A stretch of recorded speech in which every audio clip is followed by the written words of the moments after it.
Hey, good morning, everybody. Welcome to the ASKTERRY show. Today, our topic is sex. So, I was watching a program by Jimmy Evans over the weekend. I try to watch Jimmy Evans on Sundays and also Pastor Robert Morris. And they say some really, really good things. And it really got me to thinking. Um, you know, One of the points that Jimmy Evans make is that sex is for marriage, of course, and that it is a covenant, that it is spiritual, emotional, and physical, and that it is necessary. So I want to talk about two aspects of sex. I want to talk about sex before marriage and after marriage. It seems to me that women, are more willing to engage in sexual activities before marriage.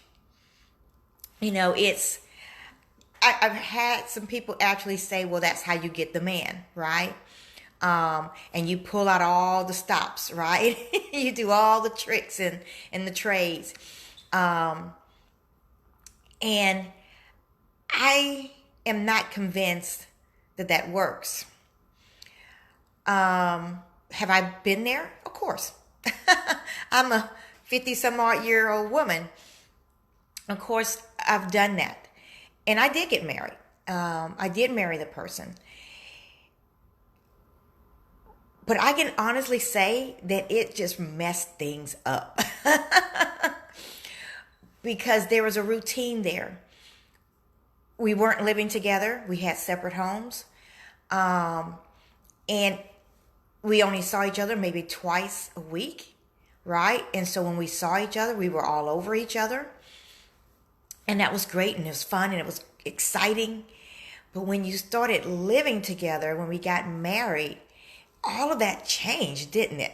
And I kept telling him, it is going to change because we're going to be more in a routine, right? And it did change, but he became very angry about the change, right? And so I don't think that it's always healthy to do that. And here's something else I don't think is healthy. I don't think it's healthy to live together before marriage. I always say, why buy the cow if you can already have the milk, right? I honestly believe that in our society, men make the decision, don't they? They make the decision to get engaged. They make the decision to get married. We as women make the decision to have sex. We're willing to give up our decision-making abilities early in the relationship while the men hold out. They're the smart ones for a change. But they hold out on that commitment to get engaged. They hold out on that commitment to get married. And so we as women sometimes think, well, he's holding out on his commitment. I've already given up my decision making to have sex with him before marriage. So now we're going to live together, and maybe that will help him to make up his mind. And it doesn't always do. Sometimes what happens is they decide to move on. They decide that they don't like the arrangement. They don't like what's going on. And they move on. And guys, I'm a spiritual person. So I believe we bring curses into our relationship when we engage in those behaviors. Have I done that? Yes. I already said that I engage in premarital sex with my husband, right? And I don't think it was a good idea. But I think it's even worse when we decide to live together. I don't know how blessings can flow from that. I just don't. And then when you take it even a step further and you start producing children from that unsanctioned marriage, then what does that do for our children? How does that set them up, right? I don't see too many good situations. If you know of one, pick up the phone and call me and tell me about it because I want to hear about it. so I just want you to be very cautious when you decide, women, because I know it's mostly women watching this, right? When you decide to give up your decision about premarital sex, and you decide to give up your decision to live together, because the man has the final decision about if you get engaged and if you get married. He has the final decision. Let me switch over to our married folks out there, because again, I see that women engage in sexual activity a lot before marriage, and then somebody said, has the joke, what's the biggest killer of sex between a couple? And they said, a wedding ring. And it's true. Or you can say the wedding cake. It is true. And I know life happens, and you get busy, and you get in these routines, and you got to work, and you got to do this, and you got to do that, and then you start having children. But sex is a spiritual act. It is not just physical. It is an emotional act. It is not just physical. And when you say to your husband no, for whatever the reason may be, or he says no, for whatever the reason may be, you have no spiritual connection.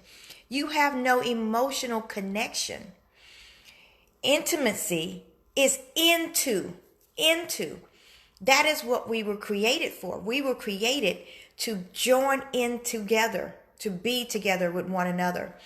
And if you take sex out of the marriage, what is there? And I know here in the United States, marriage is more like a contract. We sign a paper, we say our vows, and in the back of our heads, we're thinking, well, if it doesn't work, then okay. When I got married, I made the vow to my husband. We wrote our own vows, and I said I would be weak when he was strong and strong when he was weak. And I really meant that, and I thought it was a good thing to say. It wasn't, because he was weak a lot. I hate to say that, but he was weak a lot, and I became even stronger. And his father said to us one time, Terry wears the pants. And that's not good to hear from your dad, right? For him to hear from his father that his wife was wearing the pants in the relationship. I became stronger and stronger. And our marriage dissolved for a whole bunch of reasons, right? And so I can say to you that we have to look at it as a commitment, as a covenant that is sacred. And that covenant involves sexual activity, even when you don't feel like it. Even sometimes when you're mad at each other, right? Because it releases a lot of endorphins, and it does a lot of things for your psyche. And you feel more connected with that person. I'm not going to tell you that, if that person has been downgrading you and verbally abusing you and physically even maybe abusing you, that you should go and have sex with them. That's a whole different situation. I've done a whole bunch of live videos, and it's all on YouTube, and you go back and look at those. You should leave. You should have a separation until you guys can get on the same page. But I'm saying that if you're tired, guess what? You're going to be tired a lot. If you're tired late in the evening, then do it in the morning. If you have time in your schedule for a mid-afternoon snack, then have one, okay? I'm telling you to find time for each other, because what are you saying? You're saying, I have time for everyone else, all these other people, the children, work, people I don't even like, but I don't have time for you to be intimate with you. That's what you're saying. So I am going to encourage you guys. An old lady said to me one time, she said to a bunch of us, we were at a bridal shower, and she said, I perform oral sex on my husband every single morning. Every single morning. And we were like, wow. She's like, to this day. She must have been like in her 70s or something. And she said, it makes him come home. there's no reason to go out if you got that at home, right? And know some of you are saying, I'm not doing that every day. Okay, but can you do it sometimes? Can you do it 2-3 times a week? Can you do something? I know people who've been married for a long time and they've been years without sex. They don't even sleep in the same room anymore. Wow, that's sad, right? So anyway, I hope this has been helpful to you guys. I wanted to throw a little curveball at you guys today and talk about this, but I thank Jimmy Evans. He has a show called Marriage Today. It is on YouTube. It is online. If you're struggling in your marriage, we are here to help you. We do couples therapy. Yes, we do couples therapy through video, HIPAA-approved video conferencing. So if you need anything, let us know. If you need something personally, because you have a block in there that's stopping you, then we're here for that too. Our website is www.gateway2counseling.com. All right. Reach out to us. Hope we can help you. If you need assistance making an appointment, our office number is 409-449-5486. Talk to our office manager. Bye.